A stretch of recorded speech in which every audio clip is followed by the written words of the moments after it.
Hey. I'm so happy to be here. This is actually, I guess, the first open mic I'll be performing in since, I don't know, college and jobs. So last semester was kind of crazy. But yeah, so I'm happy to be here, all the poets and artists and enthusiasts. This first piece is a poem that I performed for the feminist choir. Their theme was the Black Madonna, so I hope you guys feel it. All right.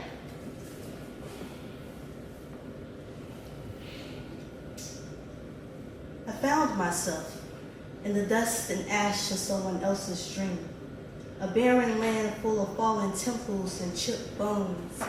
I stood up, wiped the death from my eyes, and became anew, no longer a victim, no longer an afterthought left on the bottom of someone else's heel, still walking. I've tasted too much of the ground to remain here.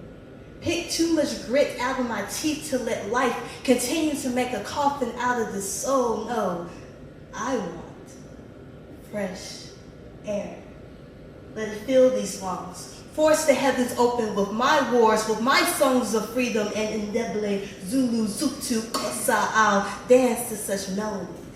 Turn me back into a woman with magic riding on the tips of her fingers, with a kiss of gold upon ebony flesh and crimson eyes, daring you to speak blasphemy upon this temple.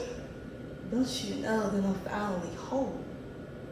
Despite half-note promises and broken songs, I found peace in chaos.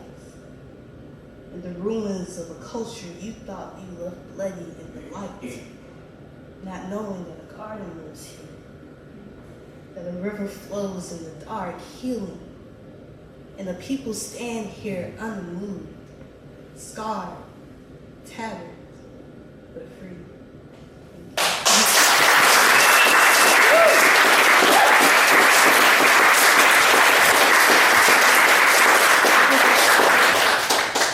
Okay, so this piece is a little bit more lighthearted.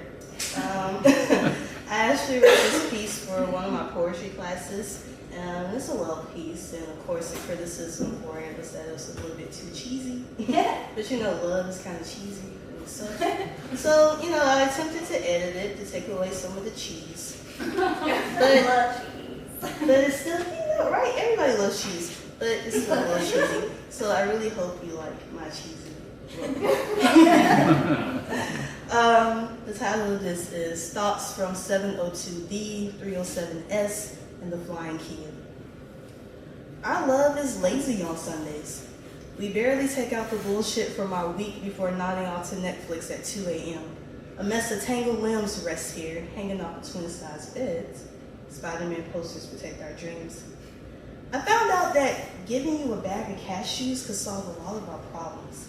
I love being young and naive in this, but wise enough not to let anger settle seeds and grow. I mean, we just don't have room for it in the studio apartment. I hope you never forget. The first time I rode in that Kia was my discovery that tiny cars could fly. We zoomed past street lights and signs like something out of a Michael Bay movie. I told you to slow down, but the Puerto Rican flag was set ablaze in the wind. Dubstep blared through weak speakers. This was a typical day, and I loved it. You gave my heart a home, somewhere to belong to in a world that never really belonged to anyone. I fell in love with the ease of being next to you and free, nothing spoken in reassurance, but with uncontrollable desire. You turn me on. Our connection is so electric that the currents never stop running through our fingertips, so every touch is a new sensation, another discovery, another home, if only for one moment. I know that I lived and not existed. No more routines, no more idle love waking up to a horizon. We raised a different kind of world, full of hippie-clad engineers listening to neo-soul, eating plantains in the morning. We, the prototype, chilling on top of that Kia. I hold your starlight gaze. You whisper my doubts away. Stop me in my train of thoughts. Kiss me.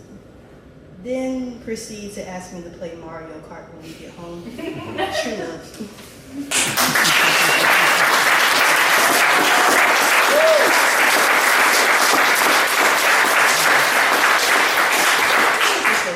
Everybody likes cheese. Anyway, this next poem is an older piece. I don't know. My parents used to tell me all the time that I guess I kind of take on a different persona when I perform poetry. And I think this is like a comment that I guess everybody says about artists. You know, art is our form of release, our form of expression. For me, poetry seems to be the language, my true language, that I can express, you know, the things that I'm thinking that I probably couldn't do just in normal conversation. So I decided to give my persona a piece. And so is what this persona is. I still haven't come up with a name, which is really bad, but anyway. And it kind of helps me, especially when I have a writer's block. So I hope you guys like it.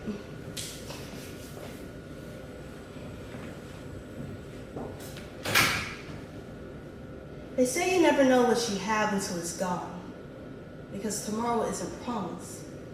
And moments like these won't last for long, so I'll speak from the heart. Not once will I bite my tongue. I'd rather let my voice carry you to a place where gravity doesn't exist between these walls, just you and I. Truth flows through my mouth like rivers that can't be closed. Why don't you take a dip? If you please, it might chill your body, but not your soul. I'll rapture up a gospel inside you. Cast down those fears. Illuminate your fear on dreams far out there. Now take precedent in these hands. Now ain't that something? Who am I? And they call me queen. Haven't already known what it means to be free, for my spirit dances as if this bondage you call a body never existed, and it turns and it twists and it pops and it locks and it rocks to the beat of my heart's percussion. Yes, I can hear it coming. The negativity, the doubts, the insecurities, they all try to label me. They can't quite compare me with the norm. Although your intellectual universe has no need to conform, so in tune with this earth that I grow older than history, her story, a gift and a curse that liberates minds for centuries, shifting your emotions to bring the unsaid to reality. Yes, I'm the commotion spitting flames in your nightmares with epiphanies. I come to wake up the essence of what you feel. You say you feel liberated. Okay, right. Now speak.